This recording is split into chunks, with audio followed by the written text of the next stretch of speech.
I would say if anybody looking to navigate this landscape, just with this great technology revolution, it's really what I call adaptive learning. It's rooted in having this growth mindset and really having this mindset that learning is going to be continuous. Because of AI, we're seeing a rapid change. When I started off in my healthcare career, it was at Kaiser Permanente, and I moved over and pivoted to Cisco to break into tech. And what is really powering all this, and I saw this pattern coming, is called IoT. Explain what that is first for folks that may not know. Welcome to Becoming Big Mama, the podcast where we talk about wisdom, tech, and culture today. We are here with Adamaka Ajaelo, and we are going to be talking about STEM. We're going to be talking about labor, and we are going to be talking about wisdom in this age of technology. She's going to be coming to us with some experience that she's had with both companies and entrepreneurship as she's gotten into the STEM and tech field, and really just downloading us on what we should be keeping top of mind today as we think about how to live with AI, how to work in today's society, and what's kind of on the horizon. Welcome. Thank you for having me. Yes, awesome. So we are going to talk a little bit first about your background. I do actually, I know that I wrote it down, that I find it fascinating, but I find it fascinating when people can go from great corporate sort of tech backgrounds and then not even just one, but one to the other, because then you found a pattern. You found a way of working that you're confident about, that you understand your work product, and you take that and you package that up and you say, I'm now going to go deliver that to the community. And that's essentially what you've done, right? So, your, background from business analytics to workforce labor to, and really the analytical side is what I really want to get into, to where you are now at Self-eSTEM. Can you tell me a little bit about how you got to this point in your life, and kind of what motivated you and brought you to this place of going from corporate to entrepreneur? So I started off my career in the space of business analytics, really financial analysis for the healthcare industry. And then during that time, it was healthcare reform. And that was sort of the business imperative across the entire industry and at the company that I was working for at that time.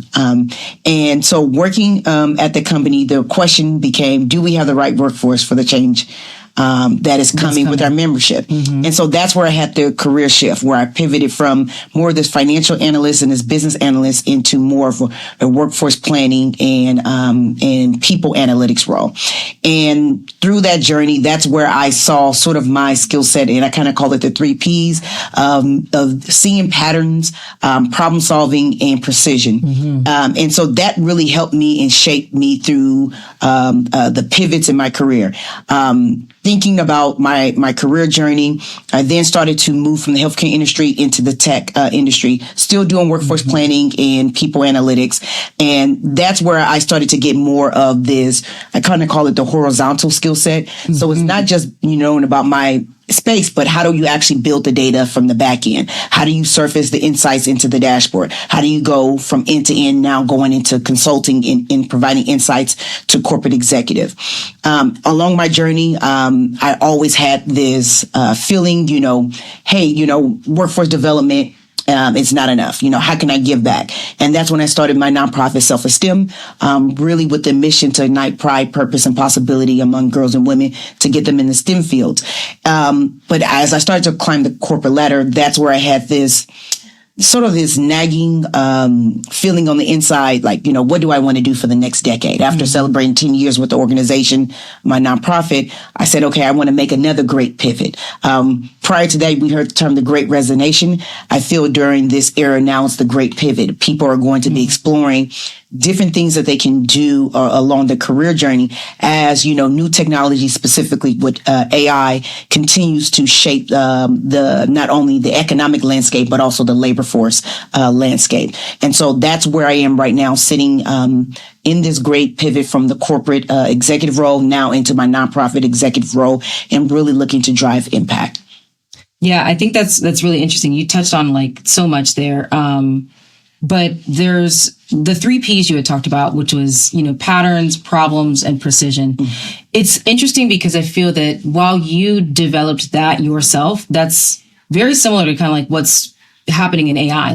It's literally picking up on patterns right? It's trying to solve problems for people and even kind of for itself, which is a bit scary, but it's also doing it with precision, right? And I think a lot of times too, like when we look at the labor force right now, a lot of folks are afraid of AI or blockchain or quantum computing. What is that?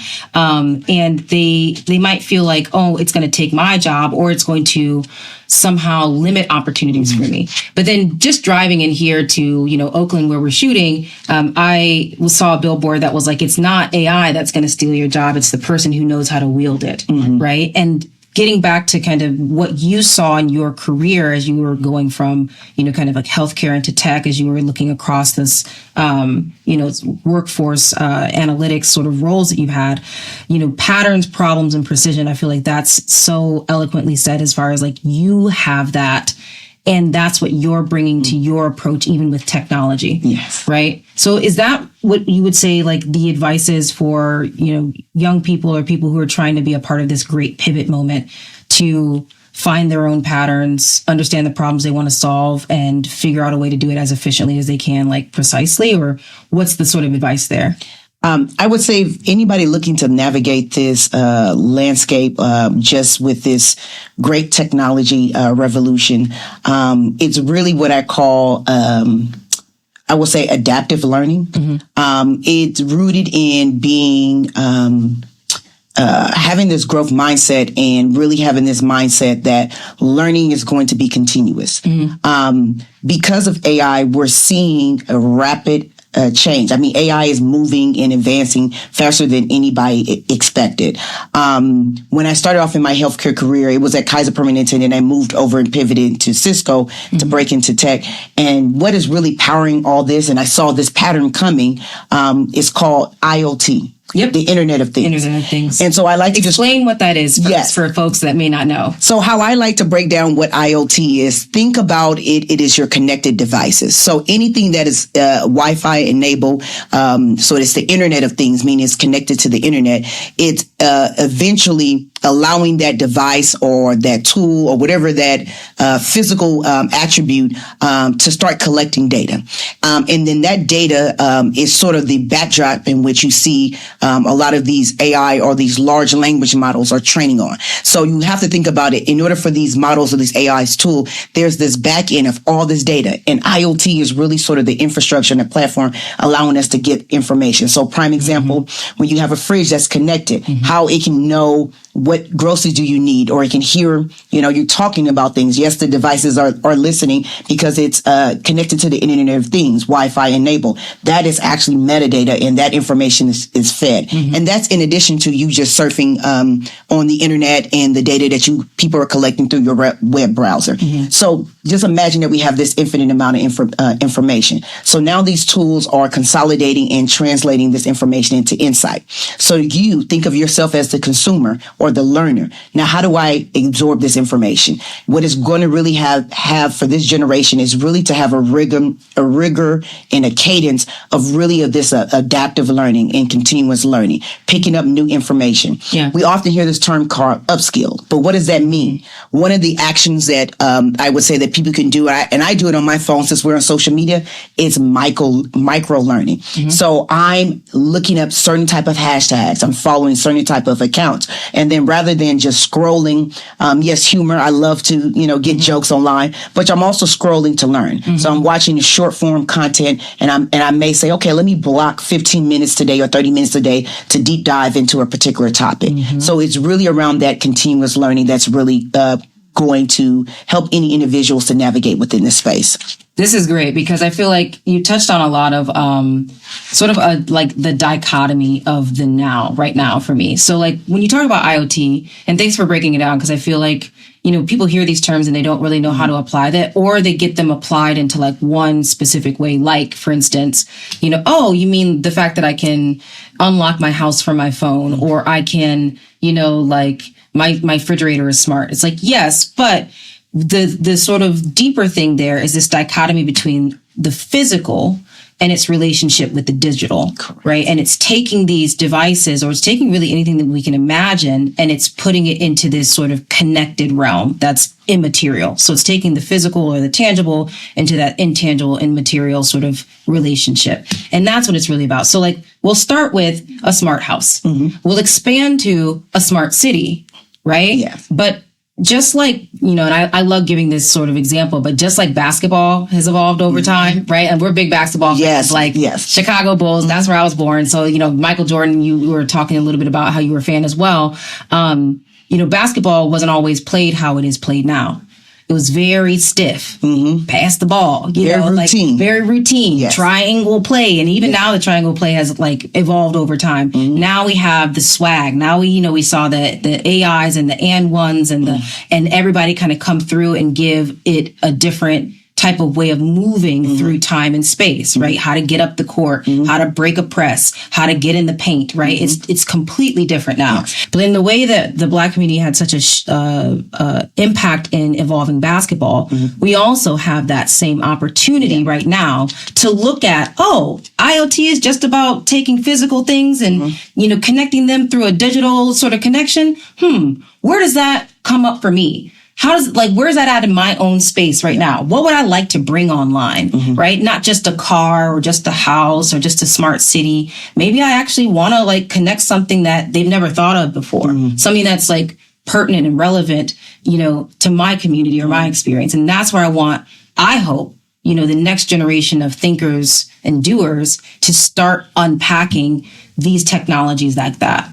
You brought up a good point of that I always say about, thinking about the Black community or thinking about communities that are often overlooked within our society or system. I like to use the term that creativity is going to be the number one currency. So when we think about our community, creativity is not lacking. But what I think that is there is in the past has always been this barrier. However, with this technology and AI, and just even using the common term that people know about generative AI tools, because AI, it's many different branches. Yeah. Robotics is considered AI. Computer vision, which is basically how your computers and your technologies, hardwares actually see through human eyes, is called computer vision. So that's also considered a branch of AI. But more importantly, when I think about creation, the barriers to entries it's just completely eroding. Now, you have this term where people are saying vibe coding, where you actually don't have to have a computer science degree or knowledge of coding to actually code and build something. So you have these AI tools that you can, and platforms that you can utilize.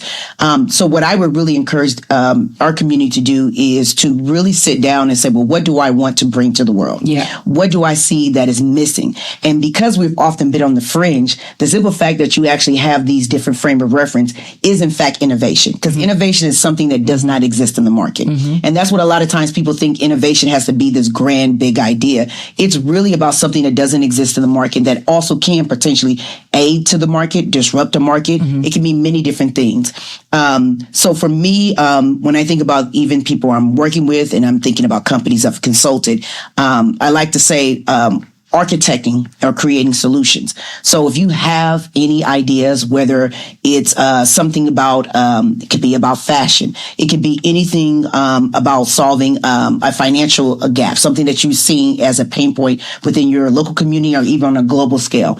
I think now is the time for people to actually start to sit down and start to ideate, start to jot down their notes, start to jot down their ideas. Don't worry about, well, how will I make the solution come to life? Because now you have a tool that can serve as that guide in that back pocket. It's a wealth of information. So the two main tools that I'm using, one, it is ChatGPT, and then it's also Gemini. I'm starting to use more of the AI, artificial intelligence tools embedded in certain platforms, such as if I'm writing a newsletter in MailChimp, they have things that are embedded. If I'm using Asana to build out a project plan. But specifically, if I talk about ChatGPT, I'm using it as sort of as a subject matter expert or business consultant to give me frameworks, because we have that intelligence. We have what we call that ancestral intelligence. People who are connected to this earth, you have this innate ability to see things, to know when things are good or bad, or even when we think about sustainability. primarily the Black community or indigenous communities, we know how to work and build and have a sustainable life that also respects nature. So taking that ancestral intelligence and saying, okay, what do I want to create? And then asking the tool more of a conversation. So one of the things I wanted to put together a business plan. And I said, can you give me the 5 common things of building a business plan for a nonprofit I should be thinking of? And then it starts to give me that. Okay, now I'm starting to add my ideas. Then I go back and I iterate. So it doesn't mean that you just have to have a continuous thought. Now I started to ask, okay, now that you gave me these 5 things, here's what I'm thinking about. Can you consult and give me a guidance on how I should navigate on this journey of taking my ideas to actually create a business plan for either this target audience or for me to get funding? So it's not necessarily saying, hey, I want you to write everything for me, but think of the tool as something that can also augment your own intelligence and your own ideas and serve as a consultant to help you bring it to life. You know, there's a few different things that you touched on that we're gonna have to sit here for a moment, because as you know, part of the show that I have, you know, Becoming Big Mama, it's really like, it started from a place where, like, you know, if I could ask my grandmother about this time that I'm living in, she would probably tell me, honey, ain't nothing new under the sun, right? She would first try to ground me in, like, stop thinking that it's like this sort of like us versus them, or this or that, or this black or white, and look at it more in the same thing, yet a different thing at the same time, right? And, you know, I want to kind of talk a little bit about, like, what piece of wisdom has kind of been something that you've been, you know, that has been motivating you through this journey of building what you've built with Self-eSTEM, you know, getting you through even those corporate moments where you were kind of like deciphering and translating and building, you know, your career and your confidence toward this point. But, like, what piece of wisdom has kind of, you know, saw you through, or, you know, motivated you, and where did it come from, or who did it come from? Yes. One of the piece of wisdom that really helped me, and I kind of alluded to it, about skill set. So when I started off in my first job after college, I had my manager who was also my mentor. And one of the things that he said to me is, don't hitch your wagon to one vertical, meaning that just don't become a subject matter expert in one industry. So, like, say, for instance, hey, I want to become a subject matter expert in, I'm just going to use the healthcare industry as an example, in the healthcare industry. Okay, but what about the healthcare industry do you want to be a subject matter expert in? Now that you have it, so let's just say I'm doing it in medical billing, right? But if you're going to be an expert in that, you need to understand it from the horizontals, meaning now that I understand about the vertical and expert of medical coding and billing, but what is the software? What does the back end look like? What are the key processes? Who are the key stakeholders in there? So it's starting to understand whatever topic or vertical that you're in. It's really starting to build those skill sets and that knowledge from a horizontal lens. So I kind of call it building yourself as a matrix or multifaceted expert. And so for me, with my career journey of working for a lot of the tech companies, managing and forecasting like multi-billion-dollar workforce plans, what I wanted to become as an expert is, if a leader and executive stepped to me and asked me a question about their workforce, or where should we go and find talent, really seeing myself as sort of a workforce or a career architect, providing solutions that I may not necessarily have the answer for everything that they're asking, but I know how to go and find it because I have expertise and knowledge across the horizontals. So that's when I'm working in HR and I'm thinking about people analytics, I actually understand the system. How is the back end data designed in our system? So if they're seeing some type of issue with information about the dashboard, I can say, oh, you know what? Let me go talk to this team about it, because I understand how that information is being surfaced and provided to them. If we're thinking about a gap in driving a solution or a recommendation, it could be a policy issue. I'm not saying that I'm an HR business partner, but I understand, you know, how HR business partner would impact my vertical if I think about people analytics and workforce planning. So for me, that's something that really stood out for me. But it goes back again to my turn of just really about having that growth mindset, being adaptable, and just always continuously learning. That is the one thing that I can say is that having the ability to learn, having that adaptive intelligence is really a critical skill set that I think that is often overlooked, because right now with this AI information age, you and I can go and build things that in the past that will literally require for maybe us to have a 4-year degree. But now we have tools that can really bridge the gap. So having that adaptability and that growth mindset to say, hey, I can actually move past this. If I actually come up with something, I can make it come to life, and I can push myself to learn and pick up the information on the journey, is really going to be truly invaluable in the future. I think this moment, what it means for me is AI can be obviously so many different things. People have been using it as a therapist. People have been using it as a business consultant.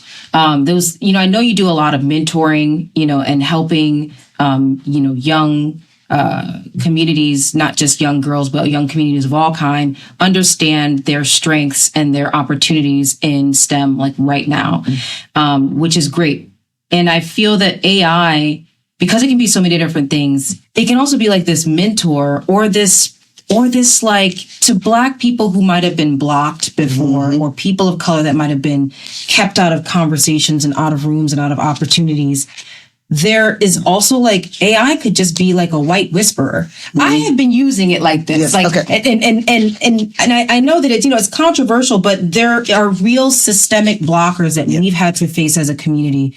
That when it came to some of us making it to the top versus others, it was really all about networking or having someone that might be of a different background, a different race, a different culture, kind of like reaching down and saying, I will bring you with me. Right. And I will clear the path. I will connect you to, some of these conversations that you would have never even known existed, let alone been able to even, jump into.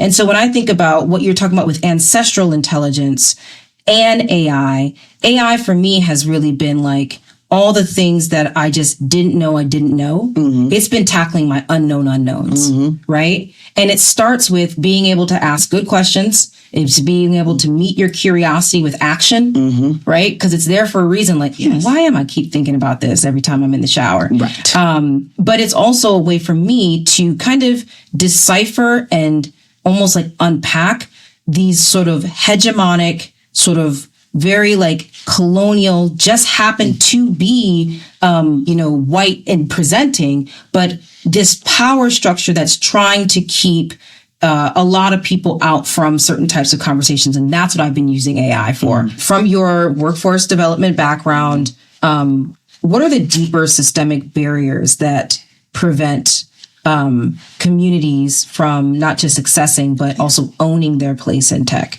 It's really about the education and how to actually grow and build these digital and skill sets. Digital literacy is still a huge gap. When working with the young girls in our program, when we were thinking about the young girls, our innovators that are in elementary school, everybody will say like, well, they know how to use all this technology. And I'm like, no, they know how to use iPhones or cell phones, I should say. But when we put them in front of a laptop, a lot of times people think because they're of this generation that they know these things. They do not. It is still a huge gap. Then the other part about digital literacy and extending that further is actually, how do I actually use these productivity tools? So in our program, we're teaching them how to use Google Slides. And so that's the part that I think that is also still a complete gap. For all of the age groups that we're seeing, and even for people who are now no longer, they may be in a traditional vertical like in education, but everything is going digital. So having that digital literacy, I think that's the key thing that I see that is an upskill. Whether you're going to go deep into that area, the one thing that still remains is a lot of that learning and upskilling on how to actually use those digital tools. And I really say digital productivity tools that are going to help you to increase your productivity so that you can actually focus on being creative and actually solving problems. So you talked about access as like a lot of times people think about it as a physical, and then you've evolved that into, how do we actually utilize? And then earlier in the conversation, you used this word sort of like architect. And I think that's where I'm most worried, is that there's not enough Black and brown people or people of diverse backgrounds challenging the architecture of what we're creating, getting involved in and not just the coding, but understanding the underpinnings of the technology. How do we get from kind of around this access to technology? How do we get from this gap in digital literacy and, getting past the sort of, yes, okay, now we have computers, great, we have access. And then now we have, the know-how to use these certain types of tools. How do we get from using the tools to creating the tools? Yes. So think about a master's house cannot be dismantled with the master's tools, right? We need to find a way to, back to basketball, change the game, right? Yes. How do we do that? So that's the thing also, too, when we think about the new technology, even if we're thinking about the blockchain, we're thinking about,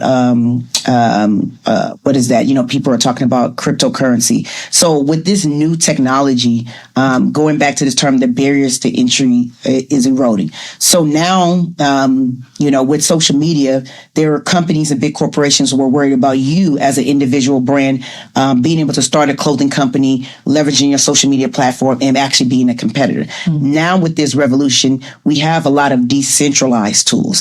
So they're even having decentralized servers. There's decentralized payment and banking with the blockchain and the cryptocurrency. So that's why I say I think it's more of that digital literacy, how to use those tools and educating yourself. Then shifting over to understanding what ownership means. The infrastructure around ownership, forming your corporations. How do you actually start and launch a business? What is it about intellectual property and learning how to protect your ideas? This is something that we're also looking to embed in our alumni programming at Self-eSTEM, but about IP. So there's different levers. But when we think about now, thinking about the tools and you can't dismantle the master's house with master tools. Actually, in fact, when we're thinking about the decentralized tools, that is the way. And I wouldn't even say necessarily thinking about dismantling it, because I always say this, that the system is not broken. It is literally working how it's intended and designed. Now the thing is, rather than actually going and trying to dismantle that system, forget that system, build your own. And so that's where right now, that's where I'm really encouraging our community. This is the time. The barriers to entry are eroding and it's reducing. This is the time now for you to start to build your own system. Understand more about the different decentralized models and tools and infrastructures. Understand how I can actually start my own business. How can I protect my ideas in my business? And that's the thing that I think that is the key intersection to really focus on, is not necessarily thinking about how do I go in and build and elevate within their system. It's about creating your own. It's about ownership and creating your own system. And it can stand with this new technology, it can stand on its own.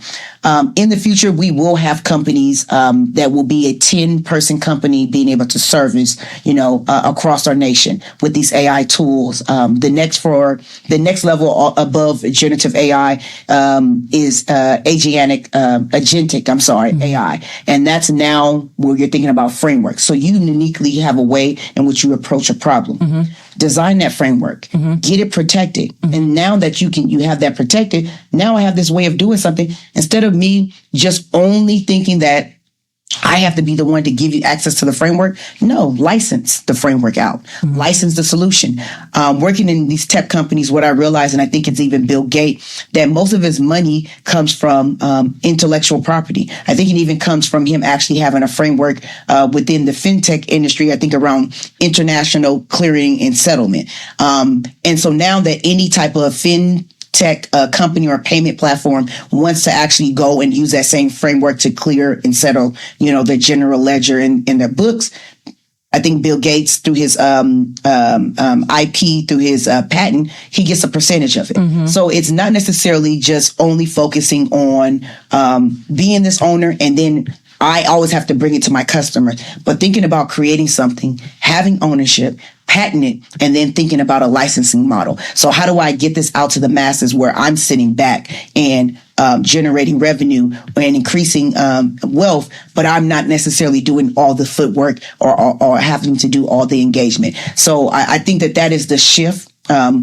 going to see more and more people trying to move into the entrepreneurial space, but we want to move there effectively and incorrectly. Yeah, no, that's a really interesting way of like thinking about it, because it brings back that, like when people like secure the bag, I think they think about like, go get the largest amount of money, and securing it just means like the actual getting of it, rather than what you're talking about, which is, okay, but if you have a framework or a creative, uniqueness, you need to figure out a way to own it, protect it, secure the actual, like secure it, and then license that out to create another form of passive income, or a way to, at least at very little, play defense, right? If it's not going to play offense and go get more money, then at least it can play defense by not allowing other people to capitalize off of what you have.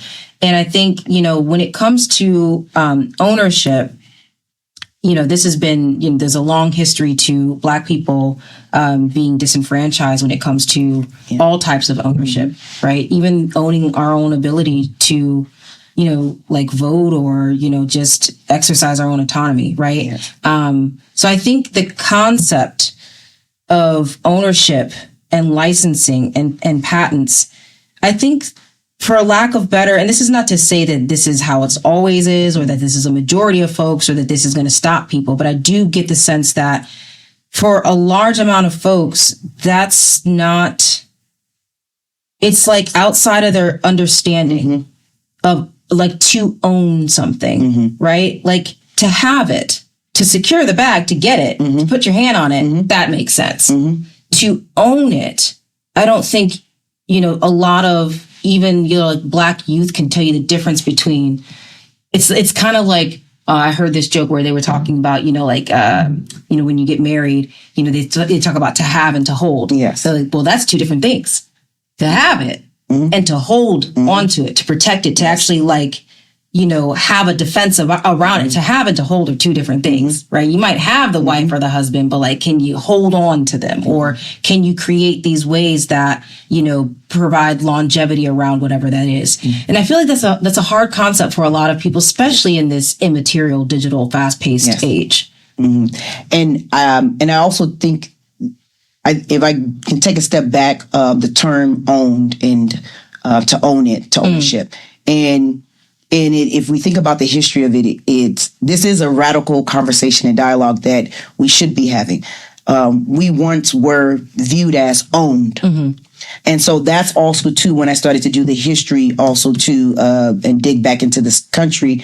And of course, born and raised here in Oakland, California, in the Bay Area. But just going back, you still always have to do that self-reflection. And in my self-reflection, I said that's the reason why it can be a difficult conversation, because the history of this country, typically with Black folks, is that you were once owned. So therefore, to make that shift that now I'm an owner, that is a conversation. And it's also too centers around, I call it also financial literacy. So when you're thinking about and I agree with your point that it is a challenge for people to really wrap their heads around it, but it's important for us to have conversations like this. It's important to have this type of dialogue, but I also think the next step is like doing the work. In this current administration, there's a lot of what I call talking heads. And what I'm looking for is, what are people talking about being about that action? Are you about that action? And one, it is to talk, but what are you going to do next? And I think that is the next step that our community needs to do, is to really connect and collaborate together to say, hey, we're actually going to talk about this information. We're going to get the information out, but now we're actually going to show them how to put that into action, show them how to apply it. And that's the part where, again, I tell people you can lead a lot of people to the water, but you can't force them to drink. Yes, you can lead a horse to the water, but you can't force them to drink. And what I'm also realizing is that I know, and it's not to be mean-spirited, is that we can't save everyone, but that's never going to stop me from doing my job. I'm still going to do my job. And if I can reach one girl in my program that can really see what I'm trying to drive, like the future of work is going to be dramatically different. We're seeing more and more. And you brought up this point of people saying like, AI won't take your job. Someone using AI will take your job. Where it's both are true, because it's true. AI is It is taking jobs. Some jobs. It's taking some jobs. There's some jobs that will literally disappear. But in the future of work, in the new job creations will be for people who are using AI. So it's that, yes, jobs are going to go away, but the future of work and the future jobs that are going to be created are people who are going to learn how to use these tools. You have to master these tools. You can't break it. I tell people just to play around, just to start asking and engaging with the tools. That is the first step. And then everything else can follow. My question for you is just around like, how are these changing labor structures sort of like affecting the workforce, and particularly like in these marginalized communities? Like we've talked a little bit about, there's opportunities. Some of us are taking them, some of us aren't. But how are these policies influencing these labor structures, and how are they affecting like, historically marginalized communities? What are you seeing on the ground? What are you seeing day to day now? Yeah, thinking about the gig economy. The gig economy is a quick way to income, but it can also lead to sort of this precarious work. One of the things that you brought up that I am seeing, it's really about the lack of benefits. That is a key thing that we're seeing, that typically, yes, I'm getting income, but I'm not getting the benefits. I'm not getting the security. So therefore, in a country in which we do not teach financial literacy, there's a gap of people knowing how to save for retirement, or people don't have retirement save. And then wage volatility. I remember when people started off driving with income, with Uber or with Lyft, people were rushing to it. They were able to make enough money to afford the Bay Area rent here. Now we're seeing the wage volatility just with the sort of the uncertainty that we're seeing with our economic trends. We're also seeing that with the gig economy. Typically, gig work, I like to describe it, it's not necessarily part of your core or responsibilities. It's like, okay, gig work for Instacart. Okay, I'm not going to use Instacart because it's costing me extra money. If I want groceries, I'll go get it myself. Even when you think about the Uber and Lyft, maybe I'll shift to public transportation because it's cheaper. So you're seeing that wage volatility. And then with the independent contractor model, it's also, too, you're not seeing that organization and that protection. My biggest concern that I think about is safety. If I am a Uber driver and I get into an accident, do I have workers' compensation? No, I don't. I don't really have any of those hedge of protection, and then really don't have that voice or that advocacy for me to have a working environment that's really putting my safety above it. And then also, too, when I think about your negotiation power. Like, even when I'm getting a job, I tell people you always negotiate, no matter what. Whatever the first offer you negotiate, it may not increase or move the needle, but you should just always negotiate. I also think that ability, when we think about even just, I call it the algorithm, being able to dictate and say, oh no, we have all this information for this job. I only have to pay you $15 because I have all this algorithm data saying that this is what you'll take because this individual over here is offering you 12. So you actually are not getting what I call a fair and livable wage. It's not really doing it from an asset-based perspective. It's really from a deficit perspective. I think about, like, we've been forced into these niche categories, right? African American, Black, it's like niche. But yet, when we look at the content that's being stolen from us, when we look at, fuck around and find out, you ain't been saying that. And this is just the latest version of it. You want to call it Gen Z language? Yes. All that is young white people and young non-Black people on the internet stealing language that's been popularized. And then that's all they want to use. And there's nothing wrong with that. In fact, there's kind of a little bit of a Trojan horse opportunity. It's kind of a little bit of a Trojan horse opportunity. If we were to understand the power of our creativity, not only to do, to make waves with ushering in governance or licensing these other different types of creative things, but if we understood that, okay, what's happened with African American vernacular becoming popularized and taken and looted, right? by Gen Z and others is an opportunity. Now, I'm choosing to look at it as an opportunity because sometimes I wake up and I'm like, it's an absolute atrocity, right? I hate hearing that. I hate hearing, yes, queen. Really? But if I say that, I can't get a job. But if I say that, I'm not put on TV as that actor, but you got to have somebody that's non-black or non-brown say, yes, queen, and then they're going to be popularized. Interesting. But back to my point is that we're in this opportunity where if LLMs are structured around language, large language models, and Black people have been making moves for years, decades, that have been popularized by not even just popular to white people, to all people around the world.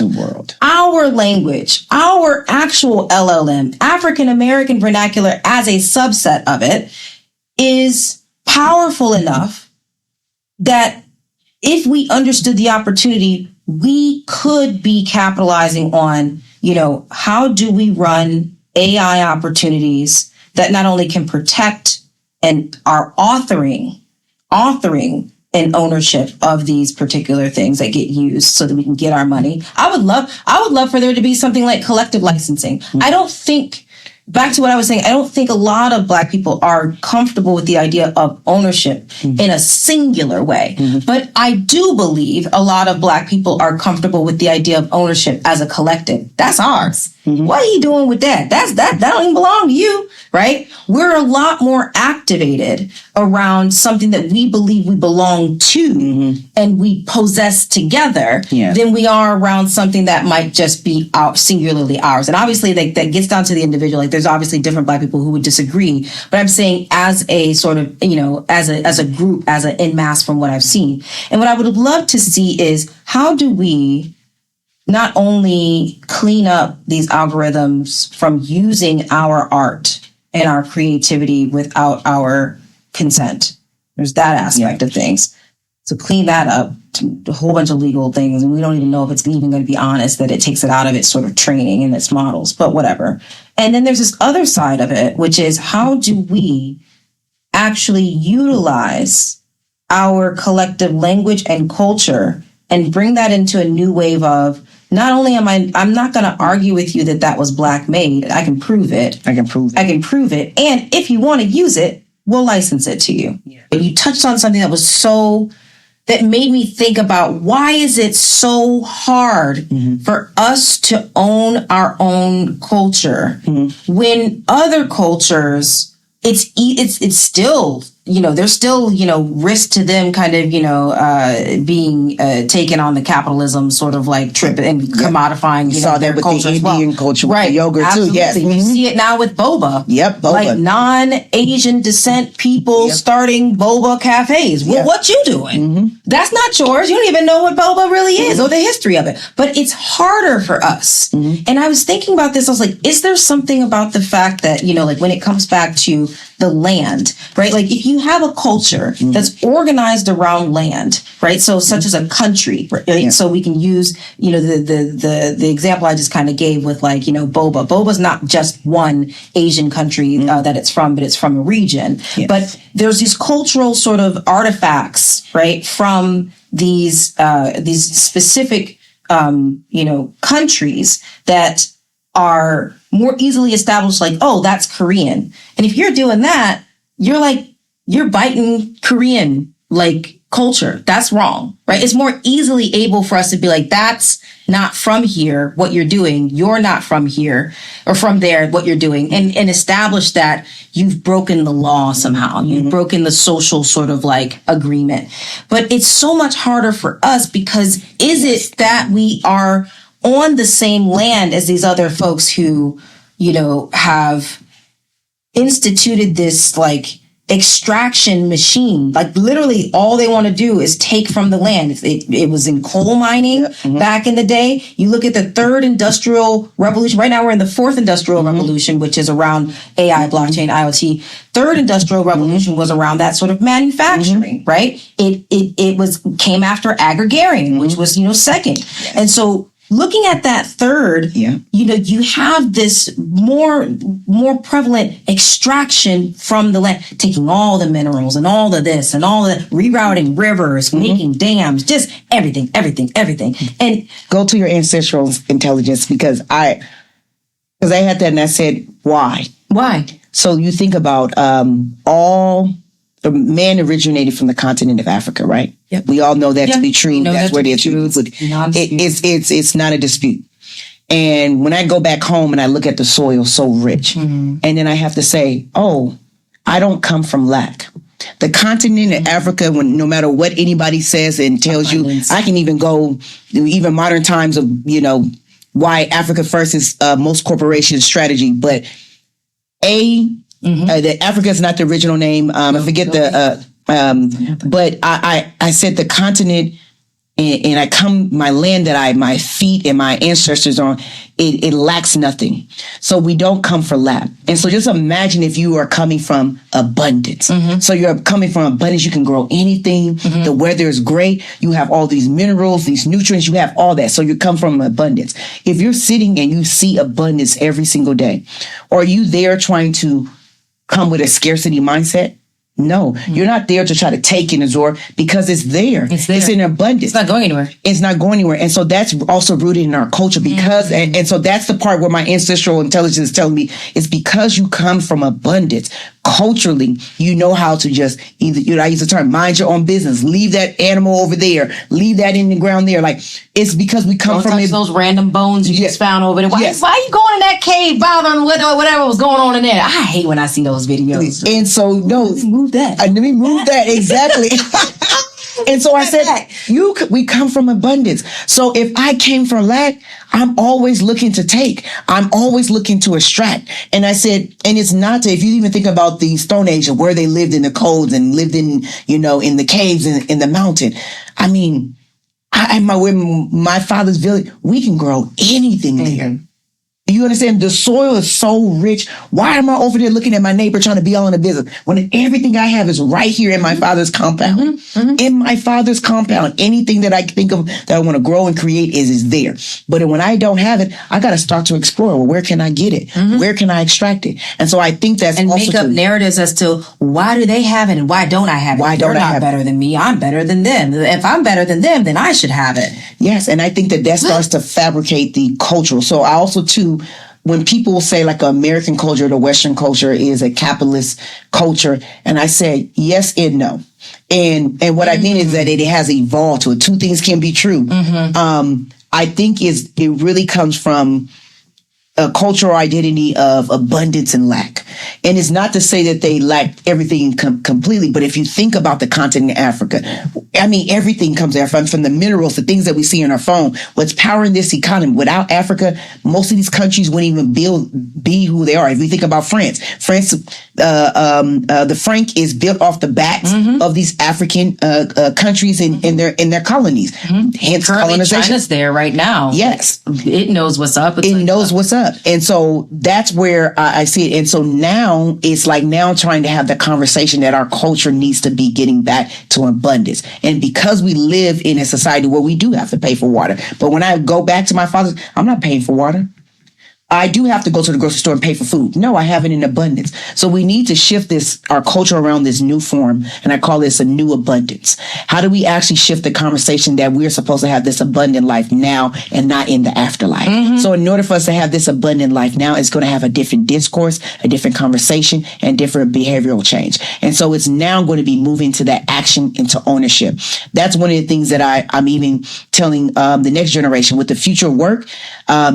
I see more and more entrepreneurs being created or seeing it rather than getting a traditional job, because we are going to see a shift in the workforce in which AI as a productivity tool and a very strong productivity tool, meaning that they can replace even what I call headcount in getting work done, that we're going to see that if people don't make the shift into more of these digital skill sets, more of these technical roles, well, they're going to be left out. There's another one that's also a shift. It's more moving into what I call working with our hands. So that's more of the trades. So that's going to also be a boom, because people will say, oh, robots can do that. But I don't see that robot or that automation era anytime really happening soon, because if somebody told me, oh, this building was built by robots, it's a no for me. I'm not looking to purchase that. We still have that ancestral intelligence, that human intelligence that says, I don't want my house to be fully 100% built by robots. So just saying all that to say that it's really shifting that conversation around abundance. So what does abundance mean now? That is the new conversation that I think that will kind of get from our cultural discourse and our cultural dialogue to talk about abundance. Now, we're not tracking and going after their wealth, but we need money. This is a capitalist society. I have to pay PG&E every single month. Not upset about that. I'm just saying these are the facts that we have to do. So now how do we get to abundance so that we are thriving instead of just surviving? So let me end with this question then. If you could wave a magic wand and create the ideal intersection of culture, which we've talked a lot about, technology, and economic opportunity, right? What would that sort of ecosystem look like? That's a complex question. It is. But maybe give me some pillars or some tenets. Like maybe I can't give you the whole detail, but I'd hope that it would have these particular things, because of culture, technology, and economic opportunity. Definitely. When I think about the culture, the one thing that going back to this is the horizontal that I see is ownership. So what I would see is more of us having ownership of our culture, our intellectual property, and ultimately driving. It's going even to this point where it's not necessarily I'm saying that we are segregated. That's not it, because we can't. This is a melting pot. But it's more of us actually uniting, as I call it, sort of collective in pods, to actually work and build something. So even for my nonprofit, like when I'm thinking about how we provide workforce development and STEM skill training, and it's all focused to the future of work, thinking about like they will have more opportunities for our curriculum to be out into the school system, or more partners that we can collaborate and provide some of our curriculum and some of our training. So thinking about that, having a way to also provide and influence the educational aspect. Then also to seeing more around financial literacy, because it's not just enough to just get the money. I remember going and breaking into tech. I started off as a contractor, but then I was converted as an employee. And it was the first time I heard about equity, getting stock.